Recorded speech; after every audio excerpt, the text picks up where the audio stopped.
चलिए video lag हो रहा था कुछ, ठीक है। तो यहाँ से मैं, आप लोग सुन लीजिए दोबारा से कि प्रैक्टिस सेशन नंबर 4 स्टार्ट कर रहे हैं। यहाँ से हम लोग क्या करते हैं भाई, यहाँ से हम लोग जो है स्टार्ट करें सोम को आज, ठीक है।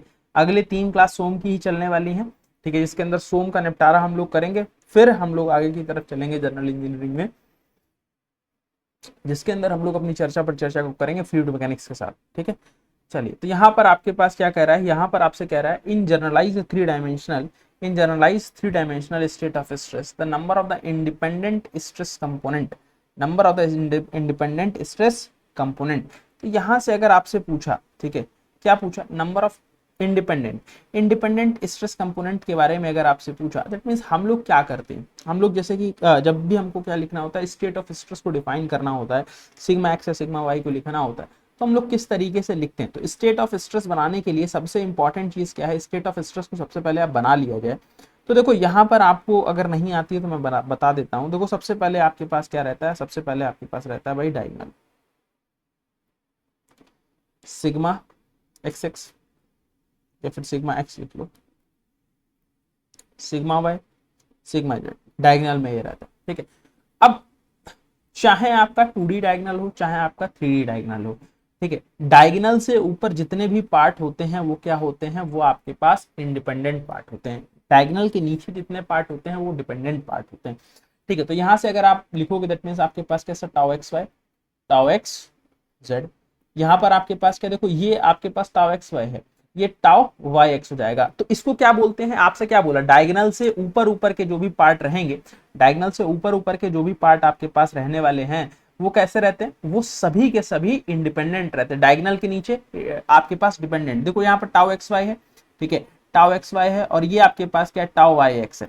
यहाँ पर साइन का डिफरेंस जरूर आएगा जब आप वो सारी चीजें देखोगे, बट ये जो भी इलेक्ट्रिकल वाले बच्चे हैं, देखो मैकेनिकल और सिविल वालों के लिए क्वेश्चन थोड़ा सा आसान है, लेकिन जो भी इलेक्ट्रिकल वाले बच्चे हैं वो इस चीज को ध्यान रखना कि ये दोनों चीजें क्या है, बराबर होती हैं। इनको बोलते क्या है, इनको बोलते हैं कॉम्प्लीमेंट्री शियर स्ट्रेस। ये बेसिकली होती क्या है, कॉम्प्लीमेंट्री शियर स्ट्रेस, ठीक है, कॉम्प्लीमेंट्री शियर स्ट्रेस, ठीक। अब यहाँ पर साइन का डिफरेंस आ जाता है, एक में आपके पास किसी में माइनस लगा लो, इसमें माइनस लगा लो, ठीक है। लेट सपोज अब यहाँ पर आपके पास कैसा, टाउ आपको बताया कि इंडिपेंडेंट पूछा है, तो इंडिपेंडेंट आपको बोला डायगोनल के ऊपर वाले, तो ये डायगोनल हो गया आपका, ये क्या हो रहा है, कलर चेंज कर देते, एक मिनट। जैसे आपके पास क्या है भाई, ये डायगोनल हो गया, ठीक है, इसके ऊपर वाले तो 3 तो ये हो गए, और इसके ऊपर वाले 1 2 5 हो गए, और एक यहाँ पर आपके पास और होगा टाउ वाई जेड। तो ये आपके पास टोटल जो 6 टर्म है ना, 6 टर्म है, इसका आंसर तो क्या हो जाएगा, डायरेक्टली 6 हो जाएगा। 6 टर्म आपके पास क्या हो जाएंगी, आपके पास इंडिपेंडेंट हो जाएंगी। और डिपेंडेंट अगर पूछ लेता है तो डिपेंडेंट कितनी हो जाएंगी, 3 हो जाएंगी। डिपेंडेंट कौन सी हो जाएंगी, आपके पास टाउ, यहाँ पर आपके पास क्या भाई, जेड एक्स भी हो जाएगा और टाउ जेड वाई भी हो जाएगा। तो ये चीज आपको ध्यान रखनी है कि अगर इंडिपेंडेंट पूछ रहा है तो नंबर है 6, अगर यहीं पर क्वेश्चन घुमाकर डिपेंडेंट पूछ ले, ठीक है, डिपेंडेंट के बारे में चर्चा कर ले, तो आपके पास यहाँ से कितने हो जाएंगे, तो हो जाएंगे 3, ठीक है। और अगर 2D के लिए पूछेगा तो अच्छा, आप लोग खुद कमेंट करके बताइएगा कि 2D के अंदर अगर हमारे पास क्या है भाई, 2D ऑब्जेक्ट है, ठीक है, 2D ऑब्जेक्ट अगर हम लोग लेकर चल रहे हैं, तो 2D ऑब्जेक्ट के केस में हमारे पास क्या है सर, स्टेट ऑफ स्ट्रेस के केस में जो इंडिपेंडेंट है वो कितने होंगे, ठीक है, इंडिपेंडेंट हमारे पास कितने होंगे।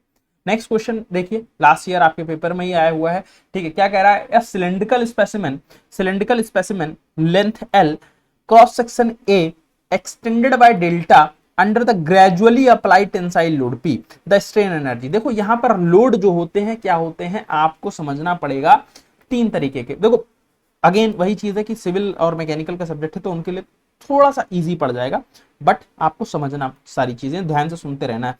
अगर आपने रिवाइज नहीं किया तब भी आपका काम हो जाएगा। देखो ग्रेजुअली अप्लाइड लोड, ठीक है, इलेक्ट्रिकल वाला थोड़ा आप लोग ध्यान से सुनिएगा, ग्रेजुअली अप्लाइड लोड,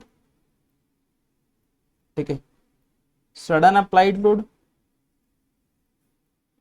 और आपके पास इंपैक्ट लोड।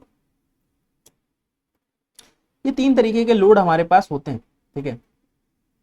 अगर ग्रेजुअली अप्लाइड लोड हमारे पास, लेट सपोज अगर आपके पास P है, ठीक है, P आपके पास अगर आपके पास ग्रेजुअली अप्लाइड लोड है, तो सडन अप्लाइड लोड कितना हो जाएगा, इसी के रिस्पेक्ट में 2P हो जाएगा, ठीक है। और इंपैक्ट लोड क्या भाई, इंपैक्ट लोड वहां पर लगता है जहां पर कोई हाइट कोई डिस्टेंस आपके पास क्या हो, बेसिकली इन्वॉल्व हो, वहां पर आपके पास जहां पर कोई हाइट कोई डिस्टेंस का क्या है आपके पास ट्रांसलेशन जो है या फिर हाइट का मूवमेंट, हाइट का किसी हाइट से किसी ऑब्जेक्ट को छोड़ोगे किसी ऑब्जेक्ट पे, दैट मीन्स वो इम्पैक्ट है, मतलब वो हाइट का ट्रेवल हो, वो डिस्टेंस का ट्रेवल हो, ठीक है, तब वहां पर बोल सकते हो आपके पास क्या है सर, इम्पैक्ट लोड है, ठीक है। और स्ट्रेन एनर्जी हमारे पास नॉर्मली होती क्या है सर, हमारे पास होती है U equals to half P into deflection, मतलब फोर्स इंटू डिफ्लेक्शन, ये आपके पास क्या होती है, ये आपके पास होती है स्ट्रेन एनर्जी, ठीक है। और यहां पर आपको बताया है इम्पैक्ट लोड के केस में, सॉरी ग्रेजुअली अप्लाइड लोड के केस में आपके पास क्या है सर, ये P ही होता है, ठीक है। लोड हमारे पास क्या रहेगा सर, P ही रहेगा, तो आपके पास सीधे इसमें यही रहेगा। अगर यहीं पर तो ये आपके पास क्या आंसर हो जाएगा, तो सर आंसर आपके पास यही हो जाएगा। और अगर कहीं पर आपसे कुछ इस तरीके से पूछ देता क्वेश्चन में कि sudden applied load, sudden applied load के लिए तो P की जगह पर आपको क्या करना पड़ता, P की जगह पर 2P करना पड़ता, दैट मीन्स यहां से क्या हो जाता है, U equals to half 2P into delta, तो 2 से 2 कट जाता, तो यहां से कितना बचा, P इंटू डेल्टा आपके पास क्या हो जाता, बच जाता। तब ये केस हो जाता, ये किसके केस के लिए है, ये आपके पास सडन अप्लाइड लोड के लिए, सडन अप्लाइड लोड के लिए। तो ये चीज भी आप लोग थोड़ा थोड़ा ध्यान रखिएगा, क्योंकि पेपर मोर और लेस उसी के आसपास उसी के इर्द गिर्द जो है वो आपसे पूछा जाएगा, आपसे वहां से बनेगा, ठीक है।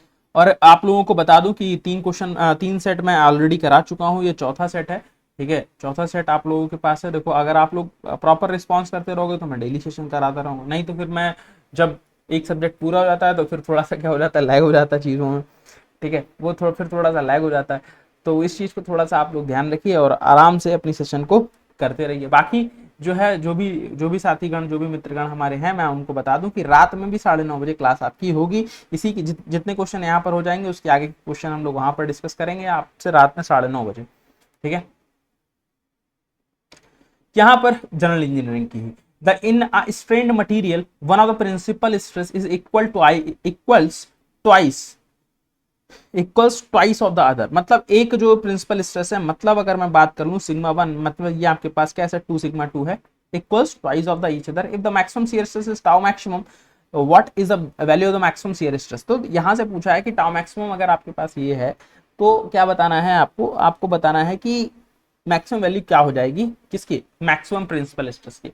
अब यहाँ पर ये समझना पड़ेगा कि मैक्सिमम प्रिंसिपल स्ट्रेस क्या होता है। ये जो सिग्मा 1 आपने माना है ना, जिसकी वैल्यू ज्यादा है, दैट मींस यही क्या होता है, मैक्सिमम प्रिंसिपल स्ट्रेस होता है। तो टाउ मैक्सिमम निकालने के लिए हम लोग करते क्या है, सिग्मा 1 माइनस सिग्मा 2, मतलब maximum principal minus minimum principal, या आपके पास बोल सकते हो मिनिमम तो नहीं बोलते हैं, माइनर बोलते हैं, ठीक है। मेजर और माइनर लेकर जनरली हम लोग चलते हैं, ठीक है। तो यहाँ पर हमारे पास क्या, या फिर आप यही बोल सकते हो मैक्सिमम प्रिंसिपल स्ट्रेसेस अगर बोल रहे हो तो वहां पर दोनों चीजें कवर हो जाती हैं, सिग्मा 1 और सिग्मा 2। डिफरेंस कैसे होता है, जब हम लोग मेन फॉर्मूला लिखते हैं तो वहां पर प्लस माइनस का डिफरेंस करके दोनों चीजें हम लोग क्या कर लेते हैं, निकाल लेते हैं, ठीक है। तो यहाँ से हमारे पास क्या सर, हमारे पास दोनों चीजें हैं, तो यहाँ से हम लोग क्या लिख सकते हैं sir, 2 sigma 2 divide 2 sigma 2 minus sigma 2 divide यहाँ पर डिवाइडेड बाई 2, दैट मीन्स यहाँ से अगर आप देखोगे, यहाँ से अगर आप बात करोगे तो यहाँ से आपके पास क्या हो जाएगा, यहाँ से अगर आप लोग यहाँ से बात करोगे तो इट मीन्स यहाँ से कितना, देखो यहाँ से आपके पास क्या हो जाएगा, ये हो जाएगा सिग्मा 2 सिग्मा 2 आपके पास ये हो गया, ठीक है। सिग्मा 2 आपके पास क्या हो गया सर, आपके पास हो गया। तो यहाँ से अगर आप यहाँ से बात करो सिग्मा 2 की, तो इट मीन्स यहाँ से आपसे क्या पूछा है सर, आपके पास 2 टाइम्स ऑफ टाउ मैक्सिमम, और लेकिन यहां से वैल्यू किसकी पूछा है, मैक्सिमम प्रिंसिपल स्ट्रेस की, ठीक है, मैक्सिमम प्रिंसिपल स्ट्रेस की। और मैक्सिमम प्रिंसिपल मतलब सिग्मा 1, तो सिग्मा 1 इक्वल्स टू आपने क्या माना, 2 सिग्मा 2 माना था, तो दैट मींस आपके पास कैसे 2 इंटू 2 टाउ मैक्स, मतलब यहां से आपके पास क्या होगा, 2 दूना 4 टाउ मैक्स आपके पास क्या है भाई, करेक्ट आंसर, ठीक है, ये आपके पास करेक्ट आंसर, ठीक है, ऑप्शन सी। नेक्स्ट क्वेश्चन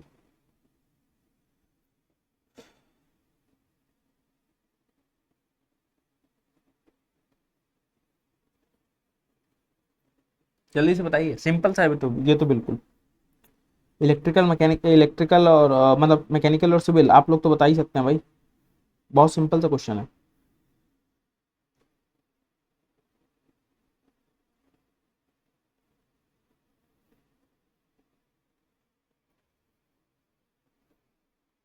यहां से क्या बोल रहा है, 1 मीटर लॉन्ग रॉड, ठीक है, 1 मीटर लॉन्ग रॉड जो है वो आपके पास क्या है सर, 20 mm 20 × 20 mm आपको दे रखा है, मतलब एरिया दे दिया है यहाँ पर, लेंथ सबसे पहले आपके पास क्या है सर 1 मीटर, ठीक है। एरिया कितना दे दिया है, एरिया इक्वल्स टू आपके पास क्या है सर 20 × 20 mm स्क्वायर, ठीक है। In cross section is subjected to a force 40 kilo newton, मतलब यहाँ से P इक्वल्स टू कितना है, P equals to 40 kilo newton, that is आपके पास क्या sir 40 into 10 to the power of 3 newton, ठीक है। Determine the elongation, determine the elongation of rod, ठीक है, मतलब del equal del L find करना है। If the modulus of elasticity आपके पास E इक्वल्स टू कितना है, आपके पास 200 गीगा पास्कल है। 200 गीगा पास्कल का मतलब यहाँ से हमारे पास क्या है 2 into 10 to the power of 6 newton पर mm स्क्वायर, न्यूटन पर mm स्क्वायर, ठीक है। That means sorry 10 to the power of 3 हो जाएगा ना, mm स्क्वायर में बदलना है, ठीक है। तो ये आपके पास क्या आ जाएगा, यहाँ से आपके पास ये जो है वो आपके पास हो जाएगा। अभी यहाँ पर अगर आपसे बात करा जाए तो आपके पास del L equals to P L by A ही होता है, बोलो सर बिल्कुल होता है, जरा फॉर्मूला लगाओ यहाँ से, बस यही निकालना है, डेल एल निकालना है, चेंज इन लेंथ। तो पी कितना है 40 into 10 to the power of 3, L कितना है आपके पास 1000 मीटर, 1000 आपके पास mm हो जाएगा, क्यों इसको कन्वर्ट करोगे आपके पास क्या sir 10 to the power 3 mm या फिर 1000 mm डिवाइडेड बाय आपके पास क्या सर ए कितना है आपके पास 40 इंटू 10 टू 20 इंटू 20 ना, 20 इंटू 20, ये आपके पास क्या सर 20 इंटू 20 आपके पास क्या हो गया एरिया हो गया।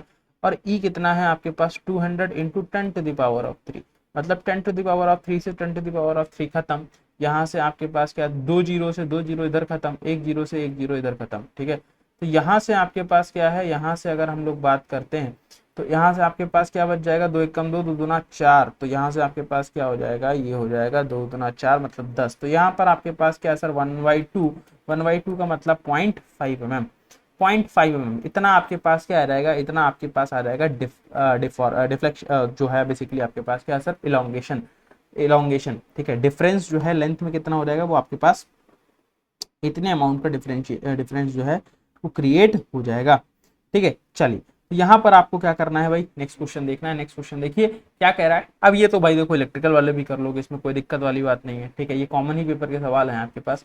Calculate the torque transmitted by the line shaft, आपके पास क्या दे दिया है एन बराबर दे दिया है आपके पास क्या भाई 200 आरपीएम दे दिया है। ट्रांसमिट पावर जो ट्रांसमिट कर रहा है 20 किलोवाट, 20 किलोवाट कर रहा है। क्या पूछा है, टॉर्क पूछा है तो टॉर्क निकाल दो।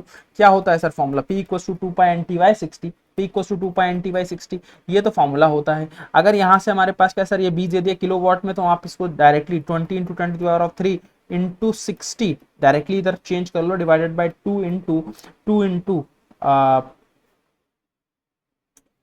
पाई 22/7 रखोगे तो नहीं कटेगा, तो पाई रख लो यहाँ पर आपके पास पाई, और यहाँ से आपके पास क्या है, यहाँ से आपके पास n कितना है, n है आपके पास 200 mm, ठीक है। तो यहाँ से आपके पास देखो क्या क्या चीजें कटेंगी, तो 3 जीरो से 2 जीरो यहाँ से कट गए, तो आपके पास 1 जीरो बचा, ठीक है, 1 जीरो बचा, तो 2 एकम 2, 2 पंचे 10, सीधे सीधे यहाँ पर ये लिख दो, ठीक है। तो यहाँ से अगर आप बात करोगे 103 मतलब आपके पास यहाँ से अगर आपसे बात किया जाए तो आपके पास आ जाएगा 6 into 10 to the power of 3 divided by pi, 6 into 3 into 10 to the power of 3 हो जाएगा ना, हाँ ठीक। ये आपके पास 6 कम 6 ये 30 हो जाएगा, तो 3 into 10 to the power of 3 divided by 5 आपके पास क्या है सर, गलत हो रहा है, कुछ गलत हो रहा है, कैलकुलेशन गलत हो रही है। देखो यहाँ से आपके पास कैसे 3 हो गया, तो आपके पास कैसे 3, यहाँ से आपके पास क्या 3 3 दूना 6, ये सीधे सीधे जोड़ो 5 20 पंचे 100 100 100 और 30 100 और 30 100 300 और 100 इंटू 30 मतलब 3000, ठीक है। तो यहाँ से आपके पास क्या सर, यहाँ से बात करो तो इसको लिख लिया 3 into 10 to the power of 3, ठीक है, डिवाइडेड बाय पाई, तो ये आपके पास आया, ठीक है, ये आपके पास आया है। तो देखो यहाँ से आप लोग डायरेक्टली आंसर क्या है अप्रोक्सीमेट में ही निकाल सकते हो, क्योंकि sir 3 into 10 to the power of अगर हमारे पास क्या बच गया 3 डिवाइडेड बाय 3.14, तो अगर मान लो कि ये कट जाएगा, मान लो ये पूरा कट जाएगा, देखो यहाँ पर अप्रोक्स पहले ही लिख दिया है कि लगभग में आंसर बताओ, तो आपके पास आंसर आपके पास 1000 ही तो आएगा, 1000 न्यूटन ही तो आएगा, क्योंकि 3 डिवाइडेड बाय 3.14 है, तो अप्रोक्सीमेशन में 1000 आंसर आ जाएगा। दैट मींस ऑप्शन डी क्या है, ऑप्शन डी आपके पास करेक्ट आंसर, ठीक है। इस चीज को आपको समझना पड़ेगा, ठीक। नेक्स्ट क्वेश्चन, ये क्वेश्चन बढ़िया है, ठीक है, ये क्वेश्चन थोड़ा बढ़िया भी है, और अगर नहीं पढ़े होगे तो होगा भी नहीं पढ़े होगे तो होगा भी नहीं, बढ़िया भी क्वेश्चन है। देखो यहाँ से आपके पास क्या है, यहाँ से भाई देखो यार, देखो सेशन को यार आप लोग शेयर कर दो यार दोस्तों, ठीक है,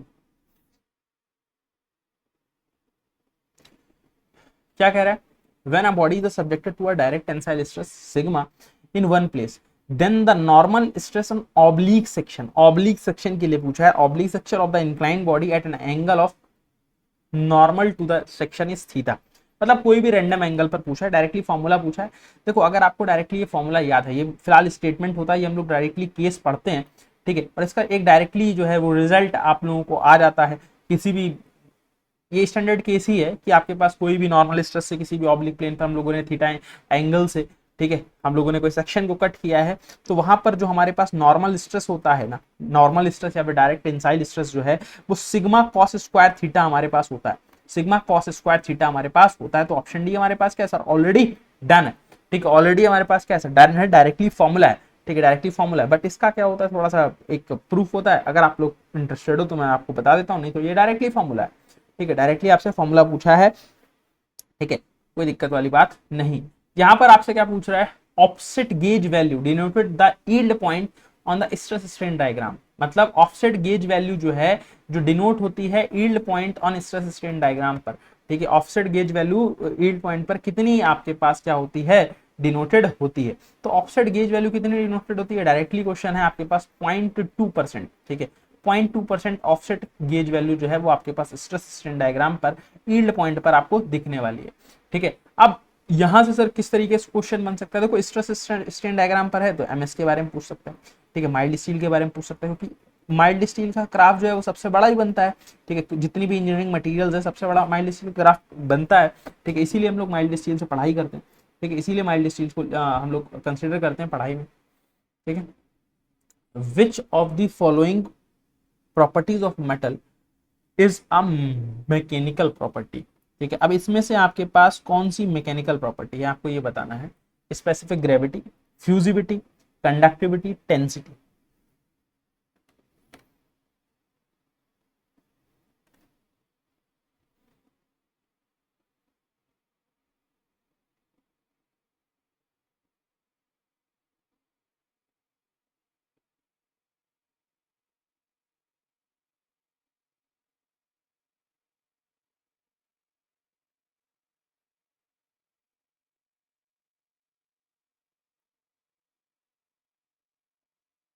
बताइए,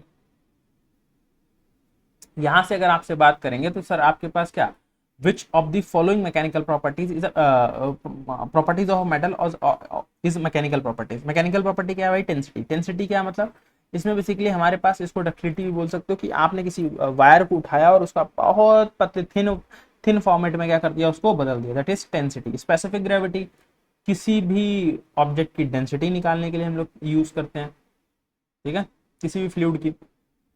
फ्यूजिबिलिटी, कंडक्टिविलिटी, ये सारी आपके पास टर्म जो है वो हीट ट्रांसफर के अंदर। Thermal stress is a caused when temperature of the body, temperature of the body क्या हो, टेम्परेचर ऑफ द बॉडी आपके पास क्या होगा तो थर्मल स्ट्रेस आएगा। तो थर्मल स्ट्रेस का फॉर्मूला क्या होता है sir ji, sigma T H equal to sir हमारे पास होता है alpha delta T into E, alpha delta T into E. पूछा क्या है सर, टेम्परेचर पर क्या इंपैक्ट होगा, भाई साहब टेम्परेचर पर क्या इंपैक्ट होगा, ये क्या है, ये चेंज है, ठीक है, यहां पर आपके पास क्या है, चेंज इन टेम्परेचर। अब चेंज इन टेम्परेचर अगर है तो ये तो नहीं बोला कि सर ये इंक्रीज हो रहा है या फिर ये डिक्रीज हो रहा है, ठीक है, ये इंक्रीज हो रहा है या फिर डिक्रीज हो रहा है, तो दोनों चीजें हो सकती हैं, या तो टेम्परेचर बढ़ेगा तब भी थर्मल स्ट्रेस, घटेगा तब भी थर्मल स्ट्रेस। तो बेसिकली आपके पास क्या है सर, इंक्रीज भी और डिक्रीज भी, तो आपके पास क्या है सर, ऑप्शन डी क्या है करेक्ट। अब इसमें बहुत ज्यादा मतलब क्वेश्चन के हिसाब से, लेकिन बहुत ज्यादा क्या होता है, जनरली हम लोग क्या करते हैं, थर्मल स्ट्रेस जो हमारे पास तभी जनरेट होता है चेंज की वजह से, लेकिन आपके पास क्या है उसको हम लोग जनरली ये मान के चलते हैं कि वो इंक्रीज होगा तभी हमारे पास क्या है सर, स्ट्रेसेस डेवलप होंगे। स्ट्रेसेस कब डेवलप होंगे, जब हमारे पास हमारा ऑब्जेक्ट, हमारा मेटल क्या होगा, आपके पास क्या होने वाला है, इंक्रीज होने वाला है, ठीक है, उसका टेम्परेचर जो है, उसका टेम्परेचर इंक्रीज होने वाला है, तो थोड़ा सा आपके पास क्या होता है, आपको चीजों से इजी रहता है, ठीक है, थर्मल स्ट्रेस को कैलकुलेट करने में। when the solid is a shaft when solid shaft is subjected to a torsion, the shear stress at the shaft, shear stress at the shaft. ठीक है, तुमको नहीं आता डायग्राम, नहीं आता डिस्ट्रीब्यूशन, कोई बात नहीं, ठीक है, नहीं आता डिस्ट्रीब्यूशन सर, हमको नहीं आता बेंडिंग का डिस्ट्रीब्यूशन, नहीं आता शियर का डिस्ट्रीब्यूशन, कोई दिक्कत वाली बात नहीं। टॉर्जन है तो टॉर्जन इक्वेशन क्या होती है भाई, टॉर्जन इक्वेशन तुमको पता है, बस इतनी चीज तो पता ही होगी, इतनी चीज तो भाई देखो ये तो बेसिक है, ये तो पता ही होनी चाहिए। T equals to J, sorry T by J equals to G theta by L, G theta by L equals to tau by R. ठीक है, क्या पूछा है, शियर स्ट्रेस, शियर स्ट्रेस कौन सी होती है, ये आपके पास क्या होती है सर, रेडियस। तो shear stress is directly proportional to radius. ठीक है, shear stress is directly proportional to radius. अच्छा, अगर मैं तुमसे पूछूं, अगर मैं तुमसे पूछूं कि अगर रेडियस पूछा है कहां पर, रेडियस एट द सेंटर, कहां पूछा है, सेंटर कहां बोला है, सेंटर ये बोला है। ठीक है, सेंटर ये बोला है, तो सेंटर का मतलब क्या है सर, सेंटर, अगर सेंटर की बात करेंगे दैट मींस वहां पर क्या है सर, रेडियस जीरो। अगर रेडियस जीरो हो गई तो टाउ मैक्सिमम क्या हो जाएगा, ये भी तो जीरो हो जाएगा। क्यों सर, क्योंकि डायरेक्टली वेरी कर रहा है भाई, डायरेक्टली वेरी कर रहा है, जिस रेट से, जिस कंडीशन के हिसाब से आपका क्या होगा, आपका शियर स्ट्रेस मूव करेगा, उसी कंडीशन के हिसाब से आपके पास क्या हो जाएगा, आपका रेडियस मूव करेगा। ठीक है, तो ये चीज आपको समझनी रहेगी, ये चीज समझनी रहेगी। तो ऑप्शन ए कहां है, ऑप्शन ए जीरो, मतलब जीरो कहां है, ऑप्शन ए। चलो next question, in subsequent loading of a material, which of the following, sorry, in subsequent loading of a material which was loaded beyond its yield point। ठीक है, मतलब हमारे पास क्या होता है, subsequent loading जब हम लोग करते हैं तो हम लोगों किसमें हम लोग क्या करते हैं, यील्ड पॉइंट के ऊपर भी लोड को अप्लाई करते रहते हैं। क्या करते रहते हैं, लीड आपके पास यील्ड पॉइंट के ऊपर भी लोड्स को अप्लाई करते रहते हैं।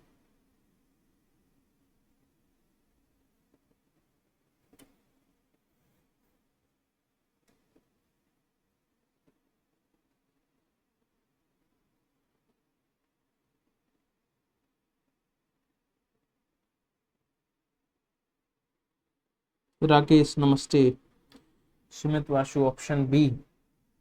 देखो यहां पर हमारे पास क्या है, यहां पर हमारे पास ये किस कंडीशन में करेंगे सब्सिक्वेंट लोडिंग, देखो बीपीएससी में आया हुआ सवाल है। ठीक है, यहाँ पर ये पॉइंट है, पॉइंट लिख दिया है, टाइपिंग में थोड़ा सा एरर है इस फाइल में, थोड़ा सा ध्यान दीजिएगा, मैं बाकी जहां पर देख रहा हूँ वहां पर सुधार दे रहा हूँ। ठीक है, देखो इलास्टिक पॉइंट्स, इलास्टिक लिमिट हमारे पास क्या हो रहा है, इलास्टिक लिमिट हमारे पास क्या हो सर भाई, कम हो, रिड्यूस हो, लेकिन यील्ड स्ट्रेस हमारे पास क्या हो रहा है, हमारे पास जो है वो इंक्रीज हो जाएगी। जब हम लोग क्या करेंगे, यील्ड पॉइंट के बाद भी हम लोग क्या करेंगे, लोड को इंप्लीमेंट कराएंगे तो यील्ड लिमिट तो बढ़ जाएगी। ठीक है, यील्ड स्ट्रेस तो क्या हो जाएगा, बेसिकली आपके पास वो इनहेंस हो जाएगा, लेकिन इलास्टिक लिमिट जो है, ठीक, इलास्टिक लिमिट जो है वो बेसिकली क्या हो जाएगी, मटेरियल की, वो हमारे पास कम हो जाएगी। दैट इज ऑप्शन ए हमारे पास क्या सर, करेक्ट। ठीक है, अब अच्छा मतलब इसके लोड के आप यील्ड पॉइंट के बाद भी लोड लगाओगे तो इंक्रीज कहां से हो जाएगा भाई सुमित, इंक्रीज थोड़े ना होगा, रिड्यूस होगा, डिक्रीज होगा। ठीक, क्या है, material selection criteria for the connecting rod of an IC engine is capable to withstand fluctuating stress is endurance, yield, ultimate nota।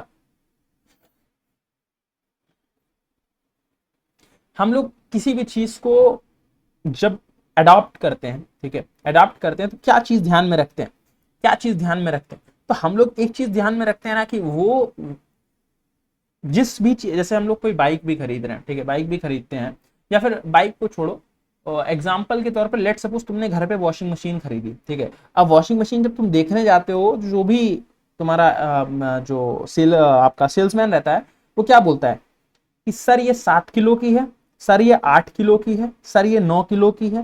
ठीक है, तो ये क्या चीज बता रहा है, वो ये चीज बताता है, कैपेसिटी बताता है। ठीक है, नो डाउट, लेकिन अगर अगर जो 6 किलो वाली मशीन है, अगर उसके अंदर तुम 8 किलो कपड़े जो है वो डाल दोगे तो फिर वो चल पाएगा क्या, नहीं चल पाएगा। इसी तरीके से कोई मशीन का पार्ट है, कोई इंजन का पार्ट है, या फिर तुम लोगों को अगर सिविल ब्रांच है तो ज्यादा अच्छे से रिलेट कर पाओगे। ठीक है, जैसे आप लोग क्या करते हो, जब रोड का कंस्ट्रक्शन करते हो, ठीक है, तो कितने क्यूबिक, ठीक ठीक है, मतलब कितने क्यूब वॉल्यूम जो है, मतलब मैं ऐसे दिखा रहा हूँ, उसका ये मतलब नहीं कि थिकनेस की बात नहीं कर रहा हूँ, कितने क्यूब आपके पास क्या होती है, कास्टिंग होती है, कितने क्यूब की कास्टिंग आपने प्रोवाइड की है, ठीक है। या फिर कहीं पर जब घर बनता है, लिंटर वगैरह पड़ता है, छत होती है, वो आप जब स्लैब जो बनाई जाती है, तो कितने क्यूब की कास्टिंग करते हो, कितने मीटर क्यूब आपके पास क्या हुआ भाई, वहां पर बजरी लगी या सामान लगा जो भी, ठीक है। तो उससे आप क्या निकालते हो, जो स्टील यूज करते हो उससे क्या निकालते हो कि भाई ये जो बिल्डिंग है, ये जो एरिया है, ये इतने एक्स वाई जेड अमाउंट तक हमारे पास क्या है, लोड को सस्टेन कर जाएगा, लोड को सस्टेन कर जाएगा। तो उसको क्या बोलते हैं, उसका इंड्योरेंस लिमिट, क्या, उसकी इंड्योरेंस लिमिट, मतलब उसकी कैपेसिटी, उसकी क्षमता, ठीक है। इंड्योरेंस लिमिट को कैपेसिटी बेसिकली नहीं बोल सकते, वो एक गलत टर्म है, लेकिन बट समझने के लिए आप बोल सकते हो कि हाँ ठीक है, सहन शक्ति एक तरीके से बोल सकते हो, मतलब अगर बेसिक लेमैन में बिल्कुल समझना है, ठीक है। But endurance limit is a different thing और capacity is a different thing, ठीक है। तो ये चीज भी समझिएगा। तो कनेक्टिंग रॉड जो है वो फ्लक्चुएटिंग स्ट्रेस को आपके पास क्या है भाई, तो उसके लिए कैपेबल है या फिर नहीं है, तो इट्स डिपेंड्स अपॉन किस पर सर, एंड्योरेंस लिमिट, ठीक है। तो ऑप्शन ए हमारे पास क्या सर, ऑप्शन ए हमारे पास करेक्ट, ठीक। नेक्स्ट क्वेश्चन, शियर स्ट्रेंथ, ये हो सकता है आप लोगों को ना पता हो अगर सिविल ब्रांच है, अगर मैकेनिकल है तो फिर पता होगा। कौन सी ब्रांच है भाई आप लोगों को, ठीक है, रात में 9:30 बजे भी क्लास होगी, ठीक। तो यहाँ पर आपके पास क्या है, the shear strength of a sheet, क्या करा है यार, sheet metal is 300 mega pascal. Sheet metal आपके पास क्या है भाई, 300 मेगा पास्कल, मतलब टाउ जो है शियर स्ट्रेंथ, मतलब टाउ जो है बेसिकली अगर हम लोग ले लें, ठीक है, दैट मीन्स हमारे पास क्या सर, यहाँ से हमारे पास क्या हो जाएगा 300 एमपीए, 300 एमपीए। तो ये अगर आपसे एमपीए बोल दिया दैट मीन्स ये न्यूटन एमएम स्क्वायर हो जाएगा, ठीक है, 300 न्यूटन पर एमएम स्क्वायर, कोई दिक्कत वाली बात नहीं।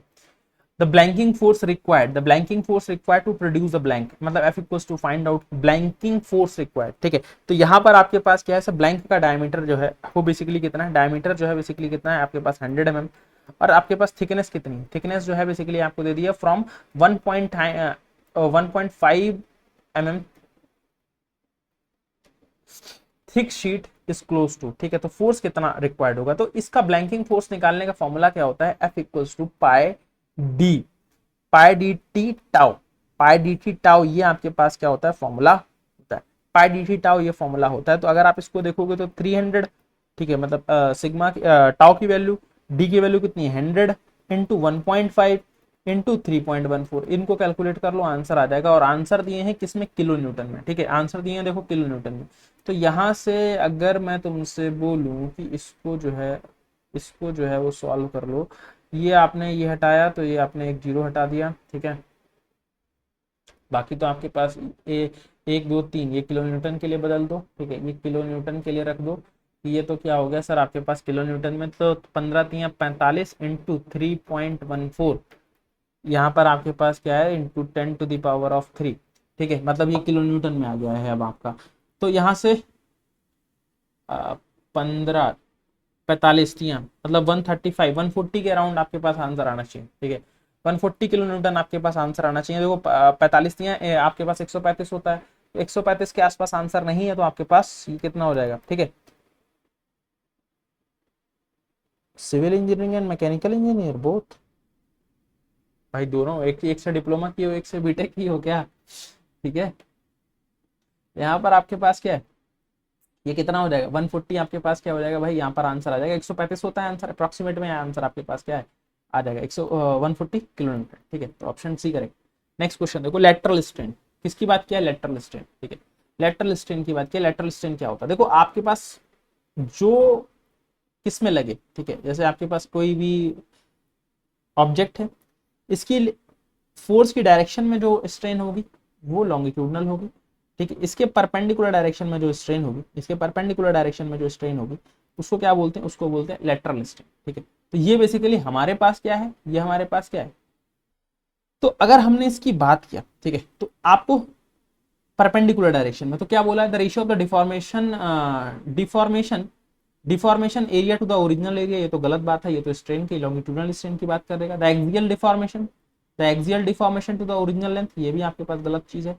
The ratio of strain at right angles to the direction of the load applied, बिल्कुल ये बिल्कुल करेक्ट है, क्योंकि आपके पास क्या है, राइट एंगल की बात कर रहा है, राइट एंगल के बाद हमने आपसे बोला भी perpendicular direction, that is option C आपके पास क्या है, आपके पास सी जो है वो करेक्ट आंसर, ठीक है। चलिए नेक्स्ट क्वेश्चन पर बात कर लेते हैं, नेक्स्ट क्वेश्चन पर बात कर लेते हैं। अच्छा AMI, बहुत अच्छा बहुत अच्छा भाई, ठीक। बल्क मॉडुलस ऑफ इलास्टिसिटी, ठीक है, क्या है बल्क मॉडुलस ऑफ इलास्टिसिटी।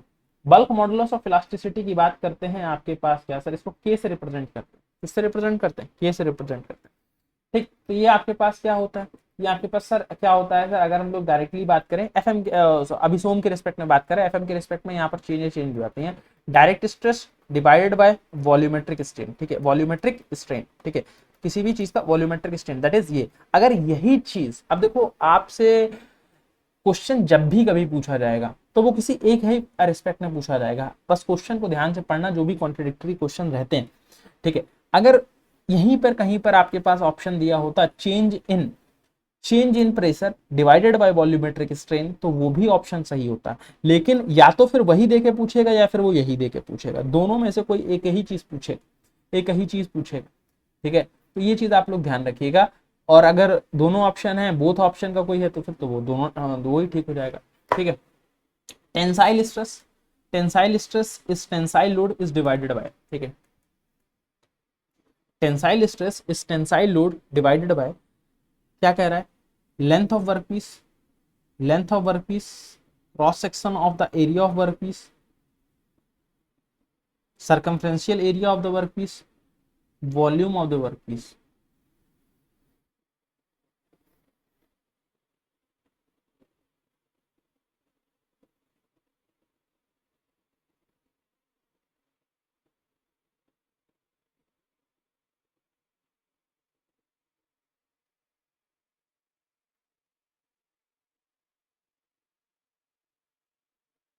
देखो क्या पूछा है, टेंसाइल स्ट्रेस, टेंसाइल स्ट्रेस जब भी आपके पास होगा, जैसे आपके पास कोई ऑब्जेक्ट है, इसकी इसी डायरेक्शन में तो आप लोड लगाओगे, इसी डायरेक्शन में तो लोड लगाओगे, इस डायरेक्शन में जब लोड लगाओगे तो फिर आपके पास क्या, अगर यहाँ पर देखोगे तो इसका क्रॉस सेक्शन कुछ इस तरीके से होगा, इस तरीके से होगा। अब लोड अगर यहाँ पर लग रहा है तो कुछ इस तरीके से लगेगा, ठीक है, इस तरीके से लगेगा। तो cross section area of the workpiece में आपके पास क्या हो रहा है सर, लोड लग रहा है। ऑप्शन बी क्या है, ऑप्शन बी करें। What law says the stress is directly proportional to strain, ठीक है, stress is directly proportional to strain, ठीक है, तो sigma is directly proportional to the epsilon, ये कौन सा लॉ बोलता है, ये कौन सा लॉ बोलता है, 16 का भी करेक्ट, ये कौन सा लॉ कहता है कि sigma is directly proportional to strain. अब ये तो बहुत सिंपल है यार, ठीक है, क्या है आपके पास, ये अगर आपके पास है, यहाँ पर इलास्टिक कांस्टेंट आ जाता है, और ये आपके पास क्या है सर, ई एप्सिलॉन आ जाता है। ये किसकी भी हेल्प से है सर, ये हुक्स लॉ से, ये हुक्स लॉ से, ठीक है। ई क्या है, यंग्स मॉडुलस ऑफ इलास्टिसिटी, ये सब क्या है, हुक्स लॉ है, तो हुक्स लॉ हो गया, ठीक। अब पास्कल्स लॉ सुन लो, यहाँ पर अगर की बात आई है तो इसकी बात कर लो, ये तो है नहीं ऑप्शन, आंसर तो नहीं है ये वाला, ठीक है, लेकिन इसकी चर्चा जो है वो कर लेते हैं। इंटेंसिटी किसी प्रेशर पॉइंट पर आपके पास क्या होगी, आपके पास बराबर होगी, ठीक है, मतलब पास्कल्स लॉ जहां पर लग रहा है वहां पर प्रेशर की इंटेंसिटी क्या रहती है, सेम रहती है। आप एग्जांपल के तौर पर बात करो, जितने भी जनरली न्यूमेटिक सिस्टम है, जितने भी आपके पास क्या है जो हाइड्रोलिक सिस्टम है, वो सभी बेस्ड हैं इस पर, ठीक है, वो सभी बेस्ड हैं इस पर। अब नो मैटर उसमें फ्लूइड है, नो मैटर उसमें लिक्विड है, सॉरी नो मैटर उसमें गैस है, नो मैटर उसमें लिक्विड है, ये कंप्लीटली वैलिड होता है किसके लिए, फ्लूइड के लिए वैलिड होता है, ठीक है। इसमें आपके पास क्या सर, फ्लूइड के लिए वैलिड होता है पास्कल्स लॉ, ठीक है। प्रिंसिपल प्लेन पे, प्रिंसिपल प्लेन पे क्या होता है, प्रिंसिपल प्लेन पर क्या होता है, एट प्रिंसिपल प्लेन,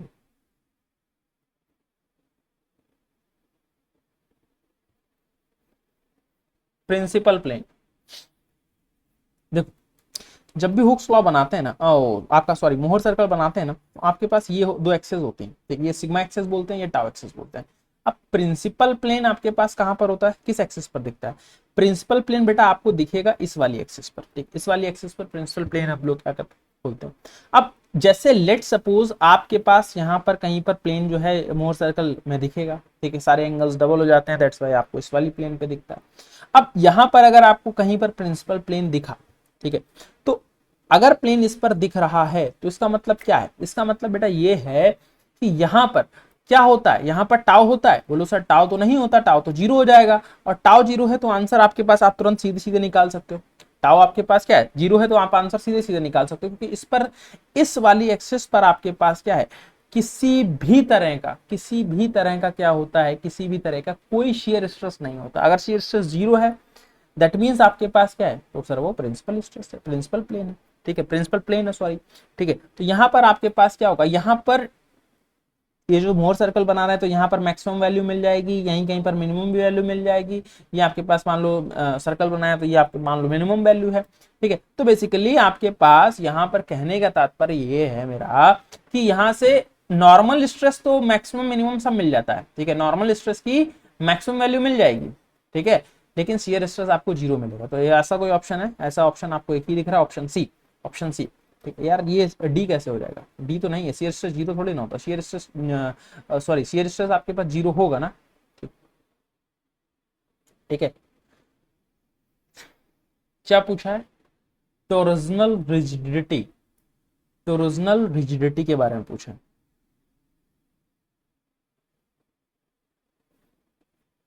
क्या है टॉर्जनल रिजिडिटी, जिसमें आईपी क्या है, पोलर मूवमेंट ऑफ इनर्शिया है, टी टॉर्क है, जी मॉडुलस ऑफ रिजिडिटी। तो अभी अच्छा आप लोग बताओ फिर मैं बता देता हूँ।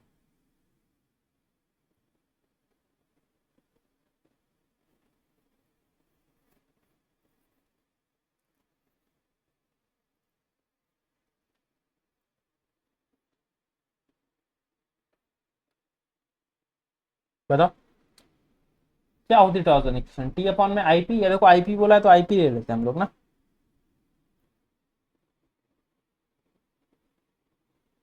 Sir the value of the punching force of numerical is 141।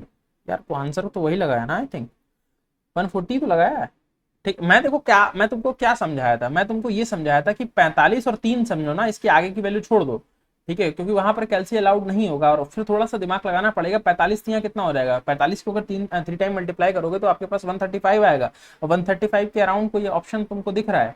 अब इतनी भी वैल्यू नहीं है कि आपके पास ये चीज, ये वैल्यू 250 हो जाए, और इतनी भी कम वैल्यू नहीं है कि 70 हो जाए, तो यही आंसर दिख रहा है, यही आंसर मारोगे, ठीक है। अब एग्जैक्टली वैल्यू की यहाँ पर बात नहीं करेंगे, कैल्सी अपने पास है नहीं, ठीक है, तो फिर उसके अराउंड हम लोग क्या कर लेते हैं, बात कर लेते हैं। T by I P equal to G theta by L equal to tau by R, ठीक है। तो ये आपके पास है। अब यहां से पूछा क्या है, यहां से पूछा है टॉर्जनल रिजिडिटी। तो टॉर्जनल रिजिडिटी का मतलब क्या होता है सर, जी आई पी, ठीक है, जी आई पी या जीजे जो होता है वो टॉर्जनल रिजिडिटी होता है, तो यही पूछा है, तो यही आपके पास सीधे सीधे आंसर हो जाएगा, ठीक है। चलो नेक्स्ट क्वेश्चन पे चलते हैं। Laminated spring are also called, ठीक है, लैमिनेटेड स्प्रिंग्स जो है उनको हम लोग क्या बोलते हैं, लीफ स्प्रिंग, टॉर्जनल स्प्रिंग, ठीक है, या फिर आपके पास semi elliptical spring, semi parabolic spring, क्या बोलते हैं?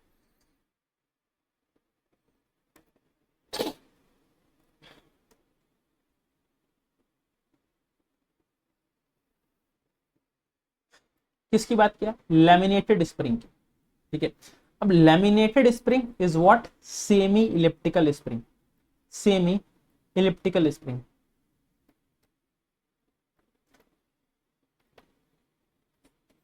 ठीक है, सेमी इलिप्टिकल स्प्रिंग।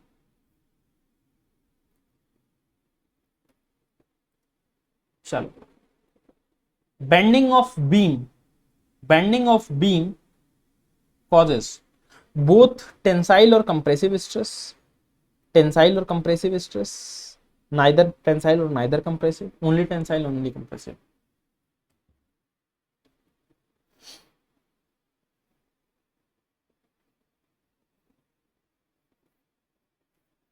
बताओ।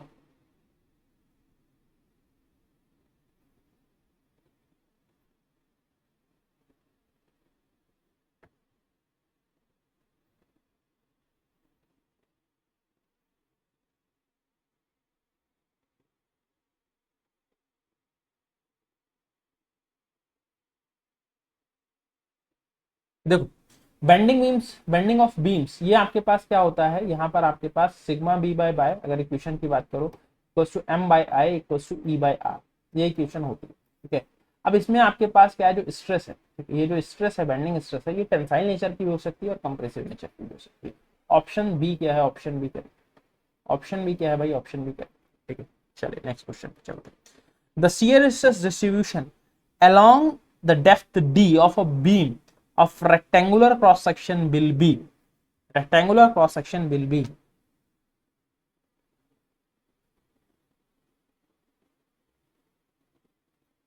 ठीक है,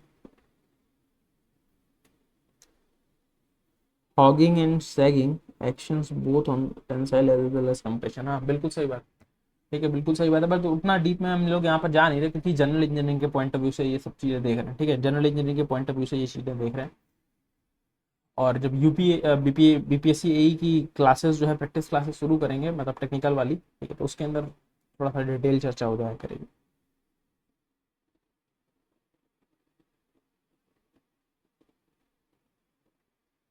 अब यहां पर आपके पास क्या बोला है, shear stress distribution diagram, depth D of a beam of rectangular cross section, rectangular cross section के लिए क्या बनता है आपको, डी शेप पैराबोलिक शेप आपके पास बनती है, दैट इज ऑप्शन डी क्या है करेक्ट आंसर। क्या पूछा है, शियर स्ट्रेस डिस्ट्रीब्यूशन। अगर बेंडिंग पूछता है तो फिर आपके पास, तो आपके पास क्या हो जाता है, तो आपके पास पी हो सकता है। अरे बी नहीं है भाई, बी नहीं है। The ratio of the stress and strain, the ratio of stress strain क्या है सर आपके पास, अभी तो आपने बताया था क्या, sigma equals to E epsilon. तो ई इक्वल्स टू क्या करेंगे सर, सिग्मा बाई एप्सिलॉन, मतलब स्ट्रेस अपॉन में स्ट्रेन, स्ट्रेस अपॉन में स्ट्रेन मतलब आपके पास क्या भाई, यंग्स मॉडुलस, स्ट्रेस अपॉन में स्ट्रेन आपके पास क्या भाई, Young's modulus, option B correct.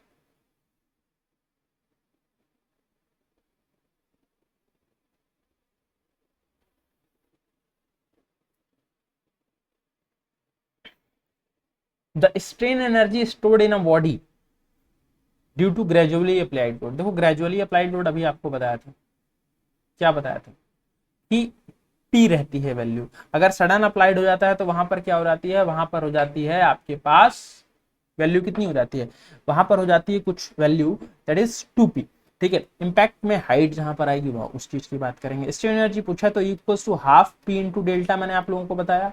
तो यहां पर आपके पास क्या सर, अगर नहीं बोला है तो प्रिज्मेटिक मान लेते हैं, डेल की वैल्यू आपको पता है पी एल वाई ए, पी एल वाई ए, बोलो सर बिल्कुल सही बात है, बिल्कुल सही बात है, बोलोगे, मैं बोलूंगा बिल्कुल पक्की बात है, कोई दिक्कत वाली बात नहीं। अब यहां से क्या किया है सर आपने, हाफ पी आपका पी एल वाई ए, ठीक है। अब हमने एक ए से ऊपर मल्टीप्लाई ए से नीचे डिवाइड हमने कर दिया, ठीक है, ए से नीचे ऊपर मल्टीप्लाई ए से नीचे हमने डिवाइड क्या कर दिया, ठीक है, ए से नीचे हमने डिवाइड कर दिया। तो देखो यहां से हमारे पास होगा क्या, होगा क्या, ध्यान से समझना, ध्यान से समझना, ठीक है, हाँ ध्यान से समझना। ये क्या हो गया, ऊपर क्या बन गया, इसको इस तरीके से देख लो, हाफ पी स्क्वायर ऊपर बन गया, नीचे बन गया ए स्क्वायर, ठीक है। ये आपके पास क्या sir, L into A divided by E, ये बन रहा है, बोलो कोई दिक्कत वाली बात नहीं। अब ये अगर ये हमारे पास सिग्मा बराबर पी बाई ए लिखते हैं, तो अगर हमारे पास क्या है सर, पी बाई ए का होल स्क्वायर है तो इसको हम लोग सिग्मा स्क्वायर नहीं लिख सकते क्या, बोलोगे सर बिल्कुल लिख सकते हैं। तो ये अगर आपके पास इस तरीके से है तो इसको हम लोग क्या लिख सकते हैं, इसको हम लोग ये भी तो लिख सकते हैं कि हाफ सिग्मा स्क्वायर, ठीक, सिग्मा स्क्वायर। और एल ए क्या है सर, ये वॉल्यूम की बात करें तो हमारे पास क्या है सर, लेंथ इंटू एरिया, मतलब क्या होता है एल इंटू एल, इसमें क्या है, इसमें एल इंटू एल ही तो है, ठीक है, लेंथ इंटू लेंथ ही तो है, ठीक है। तो ये तीनों चीजें यहाँ एडअप हो गई, तो यहां से आपके पास इसको इस तरीके से लिख सकते हो कि ये वॉल्यूम हो गया, ये आपके पास क्या हो गया, वॉल्यूम हो गया डिवाइडेड बाई ई। तो ये आपके पास ऐसा ऑप्शन है, U equals to sigma square into V divided by E, ऐसा कोई ऑप्शन हो तो लगा दो, या डिवाइडेड बाई टू ही होगा ना, हाफ वाला टू आ जाएगा, टू ही होगा। तो देखो अगर आप देखोगे तो यहां से आपके पास एक ऑप्शन दिख रहा है, ऑप्शन डी, ऑप्शन डी, ठीक है, ऑप्शन डी आपके पास क्या, ऑप्शन डी करेक्ट है, ऑप्शन डी करेक्ट है, ठीक है।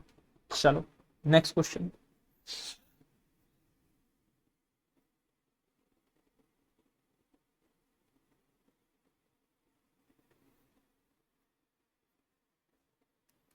identify the correct relation between the torque, polar moment of inertia and shear stress।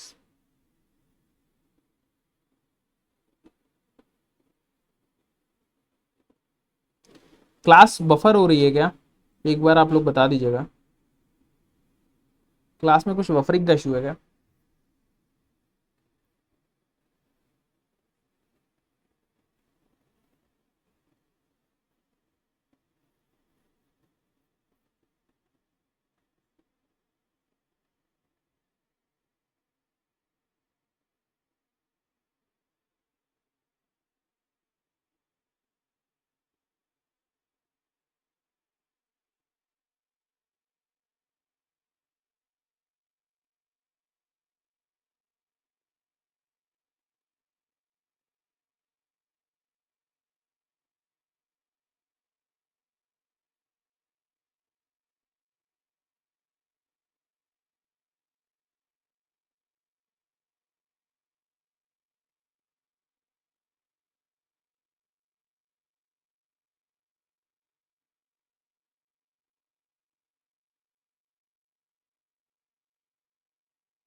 चलो ये क्वेश्चन कर लो, फिर सेशन को समाप्त कर देते हैं। ठीक है, identify the correct relation between the torque, polar moment of inertia, shear stress. ठीक है, तो यहां से आपको सिंपल सा बताना है T by J equals to G theta by L equals to tau by R. ठीक है, टाउ बाई आर, इसमें सिग्मा हो गया, ये टाउ है भाई। ठीक है, ये टाउ है हर जगह, ये टाउ है, ये टाउ है, ये टाउ टाउ है। जी को आपको पता है, जी को हम लोग क्या लिख सकते हैं, सी भी लिख सकते हैं मॉडुलस ऑफ रिजिडिटी को। तो ये आपके पास सी थीटा कहाँ पर है, एक तो सबसे पहले इसमें है T by J C theta by R, ये तो गलत हो गया, सी थीटा बाई आर है यहाँ पर। ठीक है, ये आपके पास करेक्ट हो जाएगा, option B, option B correct answer. ठीक है, तो सेशन को फिलहाल के लिए हम लोग यहीं पर समाप्त करेंगे। ठीक है, सेशन को फिलहाल के लिए हम लोग यहीं पर समाप्त करेंगे और मुलाकात आपसे होगी फर्दर नेक्स्ट क्लास में शाम को 9:30 बजे। ठीक है, रात में 9:30 बजे क्लास लेंगे, उसके अंदर आगे के कुछ सवाल देखेंगे। ठीक है, क्वेश्चन नंबर 26 से आगे देखना शुरू करेंगे हम लोग। ठीक, ये पूरा फाइल जो है वो स्ट्रेंथ ऑफ मटेरियल की है, आगे देखेंगे तो फिर हम लोग आगे से क्वेश्चन, आगे के क्वेश्चंस जो है वो हम लोग को डिस्कस करेंगे और उन पर चर्चा परिचर्चा के विषय को आगे बढ़ाएंगे। ठीक है, चलिए शाम को मुलाकात करते हैं। फिलहाल के लिए अपना ख्याल रखिए, अपने परिवार का ख्याल रखिए। थैंक यू सो मच, जय हिंद, जय भारत, धन्यवाद, thank you class, thank you so much, thank you दोस्तों।